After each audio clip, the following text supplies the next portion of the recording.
Hi, I'm Scott for ediblemusic.com. Let's do a bit of an experiment today with saturation. Let's say you're working on a track and you want to add some saturation to it. Should you add just a bit of saturation with the wet dry knob or the mix knob or the blend knob all the way up? Or should you add a lot of saturation and turn that wet dry knob down? Either of these will give you very different results, and it's worth thinking about which one you would want to choose depending upon the situation. So let's explore what those different results will be, and then think about when you would want to choose one, how it changes the sound that you're working on, and why you would want to choose one over the other depending upon your needs. I'll show you this with a drum loop, and it sounds nice. It has a nice full kick. The snare has some nice top end. And when we add some saturation,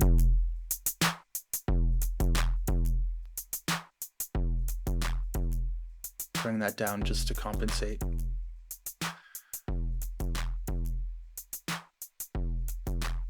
The first thing you're thinking might be that it sounds cool, and it does. Saturation adds a lot of excitement to a sound. It has a really transformative effect on the sound that you're working with. But here's the thing, let's bring it back to the original sound. Very different, right? So we gain a lot from saturation. It extends the length of the drum hits, but we're also losing some low end. If you listen again, listen just to the kick drum.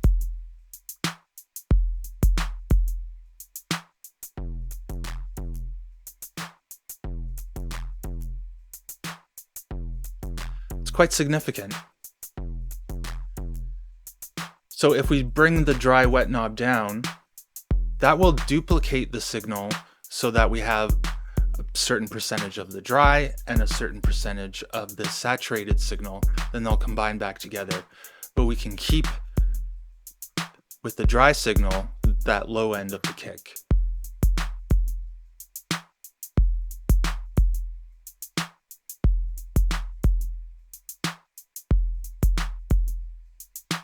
So in this case, we're saturating it a lot, pulling the wet dry knob down, and so the effect is not as transformative as it would be otherwise, but it sounds as though it's kind of picking up the drum kit a little bit, or helping it to step up and announce itself and step forward.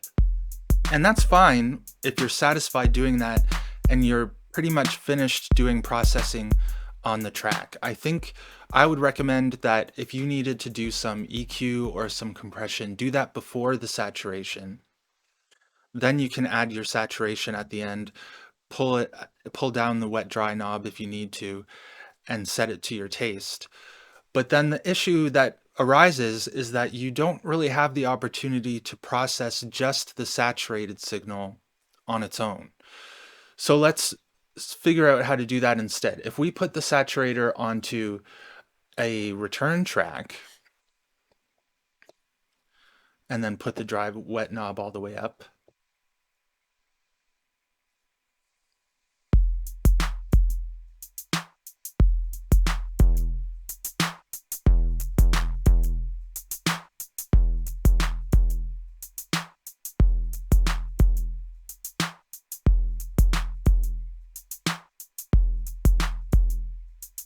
that's sort of similar to what we had just done a moment ago where we pulled the wet dry down.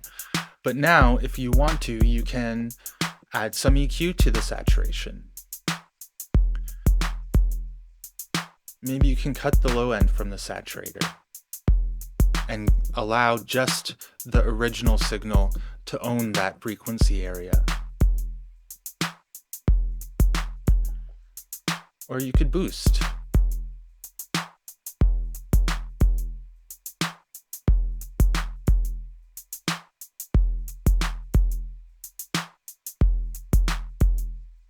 So here, for example, you can add some EQ to the saturated hi-hat and help that to stand up further in the mix and give more height to the drums. But you're not able to do this if you just have the saturator on the original track, because then you would be EQing or whatever processing you're choosing, you would be doing that to the entirety of that signal. So here, for example, I'll set the gain to 20%, the wet dry to 100, and then I'll switch them around.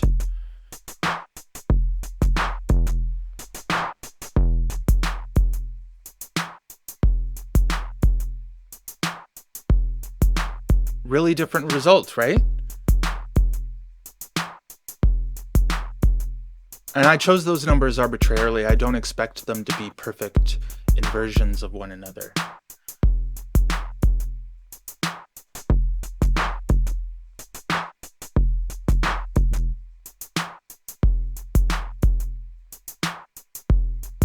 So what's happening here is that if your dry wet mix is all the way up and you're adding even just a little bit of distortion, then whatever is peaking above that distortion threshold will be saturated or distorted.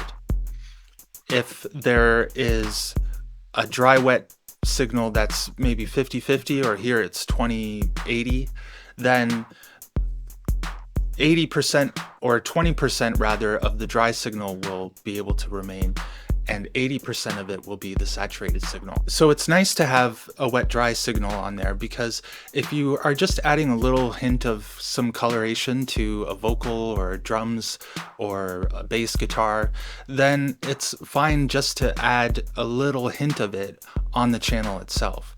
The issue though is that it starts to cause some problems if you want to do some processing to that saturated signal. So in that case, it would be more useful to put the saturator onto a return channel or a parallel track, and then you can do your EQing and further processing on there, while allowing the original track, the original channel, to maintain the clarity and the full low end or the articulation that it needs to have, because saturation tends to cut down on the articulation of a track. As you heard with these drums, they sounded really cool, but we lost some of that articulated character of the drums, in addition to the lower end frequencies. If you're okay with just putting it on the channel and adding it to that channel's specific processing, then that's fine too, but still experiment a little bit between what it sounds like when you're adding a lot of gain with only a bit of the wet dry mix in versus a little bit of gain. Because even that little bit of gain will affect those articulated peaks. Whereas if you add a lot of distortion or a lot of saturation, then pull the wet dry mix down, you'll be able to balance between the articulated signal and the saturated signal, so that the saturated signal will end up having an effect of support to that cleaner, deeper, or brighter, or more articulated signal, rather than kind of coming up in front of it and obstructing it. The transformative effect of saturation can be really exciting. You might want to just hurl the entire signal at it. But if you want to use it just as a hint, as a way to position the element in the mix and to give it some character and some color, then either of these would be a good way to go about it. Just explore, I think, and you'll figure out and find a sound that works really well for you. Okay, have fun.